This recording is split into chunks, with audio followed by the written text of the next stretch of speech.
आप सबको स्वागत है वर्षाराज स्टडी सेंटर के यूट्यूब चैनल में। आज हम पढ़ रहे हैं बायोलॉजी के क्लास 10 का पहला नंबर चैप्टर, जिसका 8वां नंबर पार्ट पढ़ेंगे हम आज। जिसमें पढ़ना है क्या, हमको संवहन पढ़ना है। क्या पढ़ना है? संवहन पढ़ना है। संवहन होता क्या है पहले वो जान लेते हैं। मनुष्य में भोजन, ऑक्सीजन व अन्य आवश्यक पदार्थों के निरंतर आपूर्ति करने वाले जो तंत्र होते हैं उनको हम क्या कहते हैं? संवहन कहते हैं। क्या बोले? मनुष्य में भोजन, ऑक्सीजन व अन्य जो आवश्यक पदार्थ है उनका क्या होता है? निरंतर आपूर्ति जो करने वाले तंत्र होते हैं उनको क्या कहते हैं? संवहन कहते हैं। मानव संवहन तंत्र में के 3 गो अंग है। कितने अंग है? 3 गो अंग है, जिसमें पहला नाम आता है हृदय का, दूसरा नाम आता है रक्त नलिकाएं का, जिसमें रक्त नलिका में आता है धमनी और शिरा। अब अगला आता है वाहन माध्यम, जिसको कहते हैं रक्त या लसिका की चर्चा करना है। तो पहली बात हम रक्त की चर्चा करते हैं। रक्त को इंग्लिश में क्या कहते हैं? ब्लड कहते हैं। क्या बोलते हैं? ब्लड कहते हैं। यह एक तरल संयोजी उत्तक है। संयोजी मतलब क्या होता है? पहली बात तरल की चर्चा कर लेते हैं। तरल मतलब कि वो ऐसा चीज जो बहता हो, उसको कहते हैं तरल। और संयोजी मतलब होता है एक अंग से दूसरे अंग को जोड़ करके रखा हो। और उत्तक कोशिकाओं से मिलकर के जो निर्मित होता है उसको हम उत्तक कहते हैं। या कैसा होता है? क्षारीय होता है। ब्लड कैसा होता है? क्षारीय होता है। जिस समय ब्लड निकलता है उस समय देखते हो कि फेर निकलता है, तो वो क्या हो जाता है? क्षारीय होता है। और क्षार का पीएच मान क्या होता है? हमेशा 7 से ज्यादा होता है। क्या होता है? 7 से अधिक होता है। तो पीएच मान रक्त का कितना हो गया? 7.4 है। कितना है? 7.4। और इसके निर्माण की प्रक्रिया बता रहे हैं। निर्माण कहाँ होता है? तो मीजोडर्म से होता है। कहाँ से होता है? मीजोडर्म से होता है। और वयस्क के शरीर में रक्त की मात्रा की बात करें तो 5 से 6 लीटर तक होता है। कितना होता है? 5 से 6 लीटर तक होता है।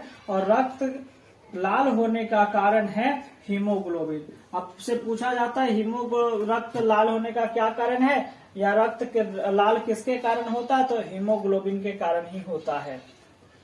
देखिए अब बात करते हैं रक्त के प्रकार के। रक्त में क्या क्या पाए जाते हैं? रक्त में कौन कौन से अवयव होते हैं? तो सबसे पहला आता है प्लाज्मा आता है। क्या आता है?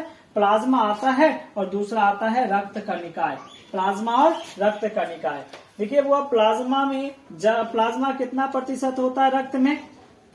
55% होता है। और रक्त कणिकाएं जो होती है कितनी होती है? 45% होती है। अब जल की मात्रा चर्चा करेंगे। प्लाज्मा में जल की मात्रा 90 से 92% तक होता है। और इसमें जो प्रोटीन पाया जाता है जिसका नाम होता है फाइब्रोनोजन और प्रोथ्रोम्बिन। फाइब्रोनोजन और प्रोथ्रोम्बिन 2 प्रकार के इसमें प्रोटीन पाए जाते हैं। रक्त कणिका की बात करते हैं। रक्त कणिका में 3 गो चीज पाया जाता है। आरबीसी को बोलते हैं लाल रक्त कणिकाएं, WBC सफेद रक्त कणिकाएं, और प्लेटलेट्स होता है। तो हम एक एक करके बात करते हैं आरबीसी की। आरबीसी को हम क्या बोले? रेड ब्लड सेल्स बोले, लाल रक्त कणिकाएं। लाल रक्त कणिकाएं बोले, ठीक है। या इसका दूसरा नाम है रक्ताणु। इसकी निर्माण की प्रक्रिया चर्चा करेंगे तो इसका निर्माण कहाँ होता है? वयस्क में लाल अस्थि मज्जा में होता है। कहाँ होता है? लाल अस्थि मज्जा में होता है। और जो भ्रूण होता है उसमें कहाँ होता है? लीवर में होता है। जीवन काल की चर्चा करते तो इसका जीवन काल कितना दिनों का होता है? 120 दिनों का होता है। और यदि आरबीसी की कमी हो जाए तो या आयरन की कमी हो जाए उसको हम क्या बोलते हैं? एनीमिया बोलते हैं। क्या बोलते हैं? एनीमिया बोलते हैं। आरबीसी का कार्य क्या है? शरीर में परिवहन करना। क्या करना का है इसका? शरीर में परिवहन करना इसका काम है। तो चलिए अब हम बात करते हैं WBC की। तो WBC को इंग्लिश में क्या बोलते हैं? व्हाइट ब्लड सेल्स बोलते हैं।